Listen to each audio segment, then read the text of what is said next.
Bonjour Anthony. Bonjour Thomas. Bonjour à tous. Bonjour à tous. Donc on est là pour continuer notre petite série sur la chaîne critique. C'est ça. Voilà. La dernière fois tu nous as parlé du network diagram. C'est ça.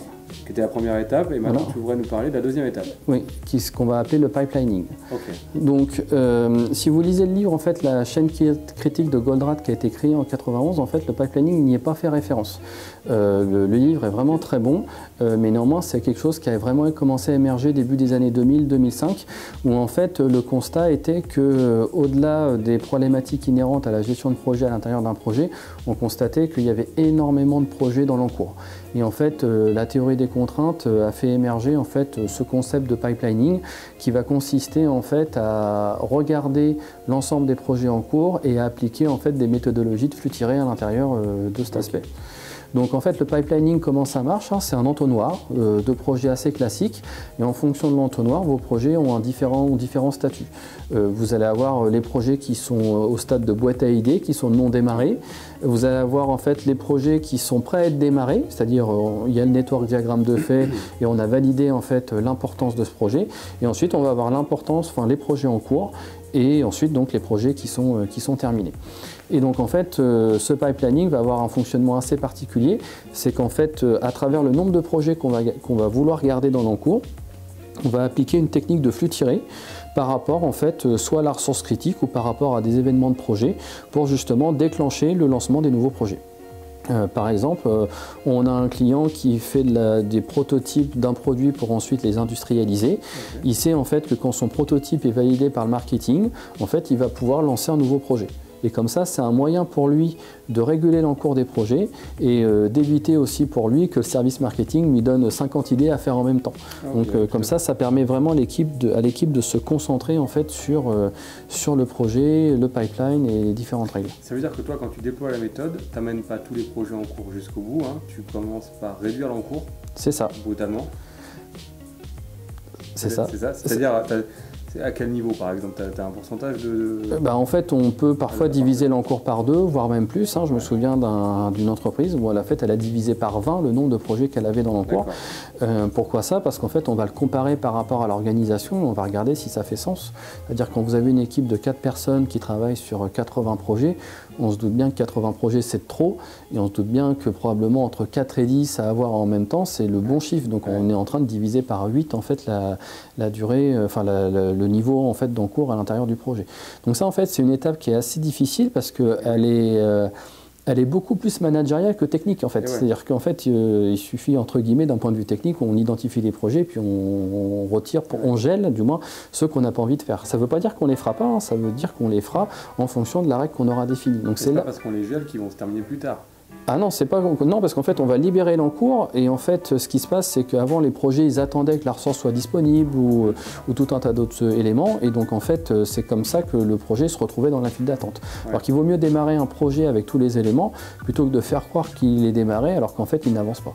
Donc c'est vraiment ça. Il y a quand même la croyance forte qu'en travaillant sur tous nos projets en même temps, ils vont finir par se terminer plus vite. Oui, et en fait c'est globalement cette croyance-là elle est assez erronée. On peut faire un parallèle en prod, hein. C'est pas parce que vous mettez sur un atelier qui fait 30 machines 1500 dossiers qu'en fait les 1500 dossiers vont se terminer plus vite. C'est même le contraire, c'est-à-dire qu'ils vont être bloqués dans des files d'attente à divers endroits en fonction des diverses ressources.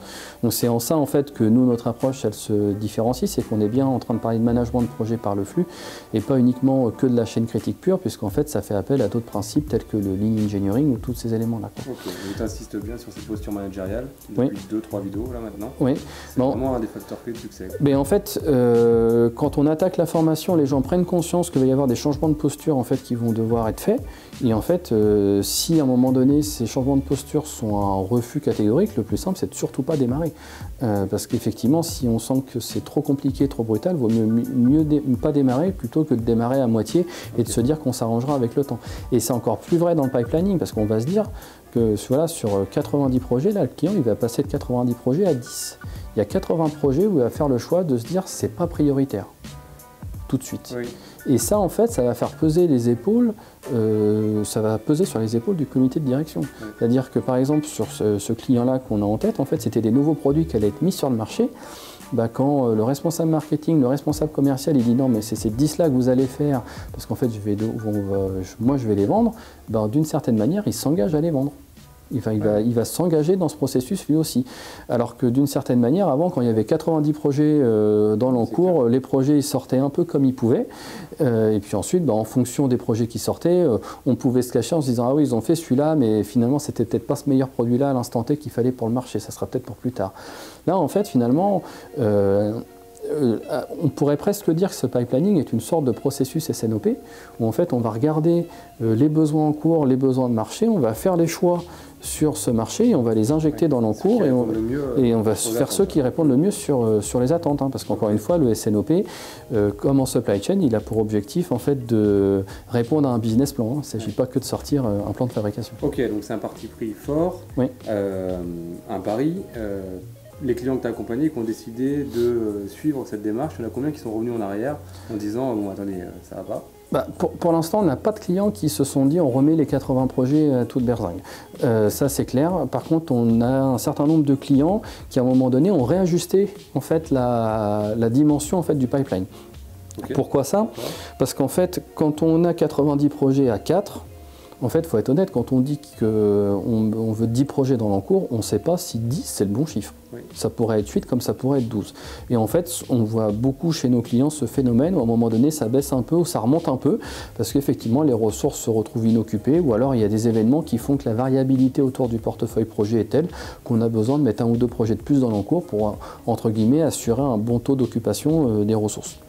Donc c'est vraiment les deux points qui les font revenir. Ok, et avant de terminer cette vidéo, est-ce que tu as une durée de projet, un exemple de durée de projet avant la gestion pipeline et une durée après sur un des clients ou deux exemples? Je ne sais pas si tu en as. Oui, alors on a plusieurs exemples. On a un client qui fabrique en fait un très beau produit, mécaniquement très avancé, où en fait pour faire un nouveau produit, il lui fallait une centaine de jours.